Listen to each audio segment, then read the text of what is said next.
Hi Pisces, welcome po sa inyong reading. So this is for August the 7th to August the 9th reading. Para po sa mga bago, don't forget to click the subscribe button, smash the like button, comment below kung kayo po ay nakaka-resonate and hit the notification bell. Kung gusto niyo pong sumali sa ating live session, sa kabilang channel po yan, that is Babaylan TV. No?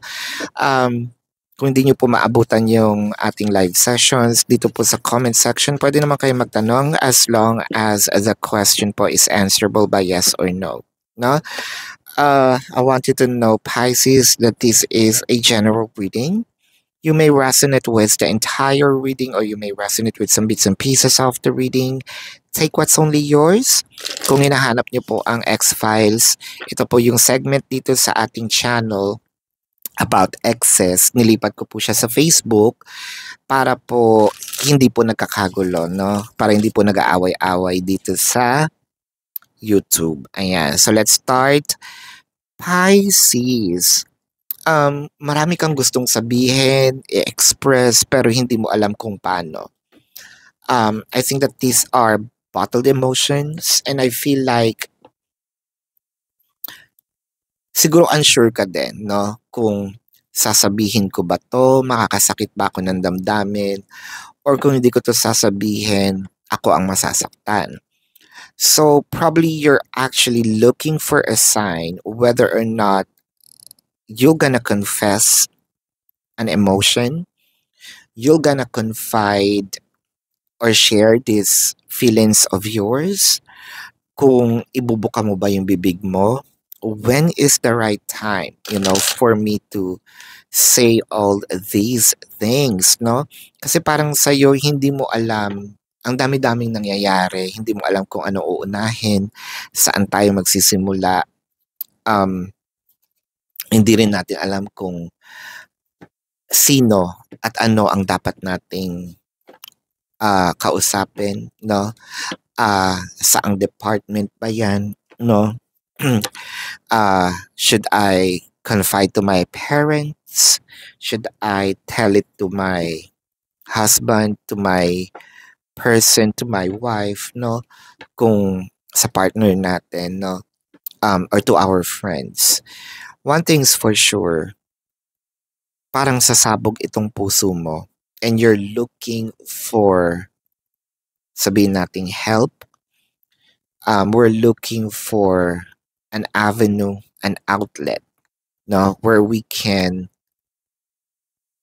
express. The Nine of Cups, the Seven of Pentacles, the Ace of Cups.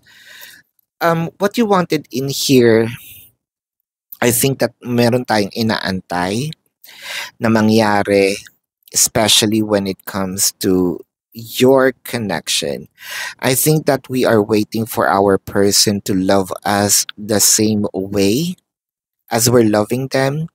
With the Seven of Pentacles in here, I feel like with the Four of Wands and the Two of Wands, parang sabihin natin dito na what you wanted is for your person, no, to actually, parang may minamadali tayong time. Kailangan na ba natin yung bahay? Kailangan na ba natin itong travel? Kailangan na ba natin mag-settle down? No? I feel like your focus in here is super mature na, no, Pisces. I also feel like itong sabihin nating gusto nating mangyari, parang we cannot wait any longer, no? I need to get it out of my chest, or I need to make it happen very, very soon, no? With the Ten of Cups and the Eight of Swords, palagi tayong nagkukulong lately, no? I think that, are we losing the enthusiasm of either going out, being with people? I believe that There's something in here na parang talagang kinikip natin. It's not really, sige sabihin natin secret. We're keeping a secret pero hindi ito yung sneaky secret, no? Um, oh wow. Wait, the Page of Pentacles and the Ten of Pentacles. For a few numbers of you Pisces, I think because of your generous behavior or generous nature, you want to tell your partner, the people around you, probably I wanted to save, no? I wanted to save, I wanted to um sabihin natin magkuripot muna for a little while. With the Queen of Pentacles, the Eight of Wands, the Queen of Wands. So ang nakikita ko dito, either you want to put up your own business, you're already talking to someone, you want to talk to someone, and I believe that whatever the venture is, alam mong merong taong maapektuhan. The Wheel of Fortune, the High Priestess, I think that you are juggling if you're gonna discuss this to the person involved, no? But I feel like meron ditong mga reklamo, meron ditong mga gusto kang sabihin, may mga nararamdaman ka that you're not sharing, even to your family, to your friends. I feel like Pisces, you have to really prioritize what needs to be prioritized. I'm not here to tell you what that is, no, kasi meron tayong iba-ibang priority. But what's important, yun muna, no? Tsaka na yung mga side jobs, no? If we actually need to be alone, focus on ourselves, by all means do it. Kasi mas marami kang matutulungan dito, no? If you want to talk to your partner about certain things, maybe it's a dream, aspiration, or even separating from your person for a little while, say it. I think pasabog ka na, mas maaapektuhan ikaw, no? In many levels kung you're still gonna keep it, no, to yourself. Let us check the emotion. It could be your emotion or your person's emotion. I dream about you last night and I think about you all the time. So, for those of you who are in separations, I feel like this is the time for you to reach out. It doesn't matter who are going, parang kung sino na yung mauna, no? Pisces, you better have to get it out of your chest.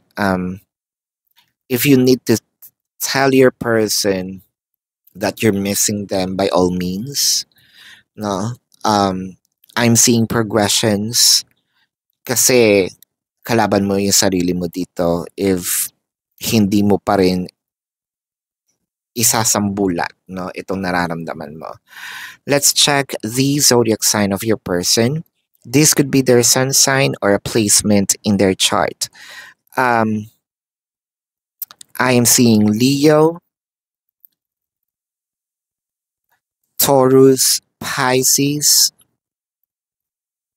Virgo, Cancer, Scorpio, Capricorn, Sagittarius. So this is your reading, Pisces. Para po sa inyo, don't forget to click the subscribe button, smash the like button, comment below kung kayo po ay nakaka-resonate and hit the notification bell. Kung gusto niyo pong sumali sa ating live session sa kabilang channel po yan, that is Babaylan TV. No? Kung nais nyo naman po magtanong, pero hindi nyo naman naabutan itong live sessions, dito naman po yan sa comment section as long as the question is answerable po by yes or no.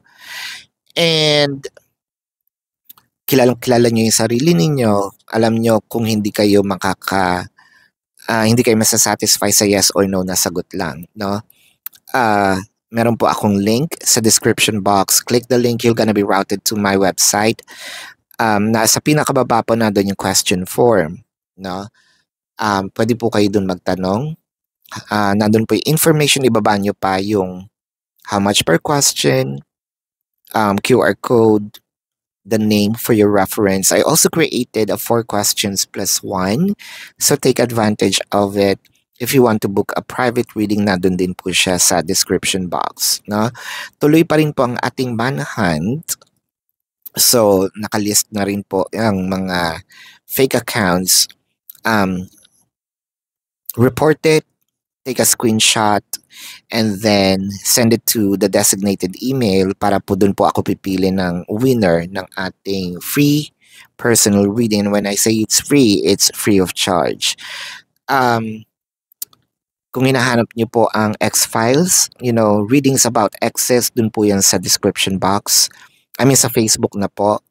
Para at least nasa safe place tayo, no? Yung spot na yon, lahat po na nag-follow dun is at least na dun po yung they still care about their exes, no? So Pisces, this is your reading. Love and light to you. Namaste. See you po sa susunod na reading. Goodbye.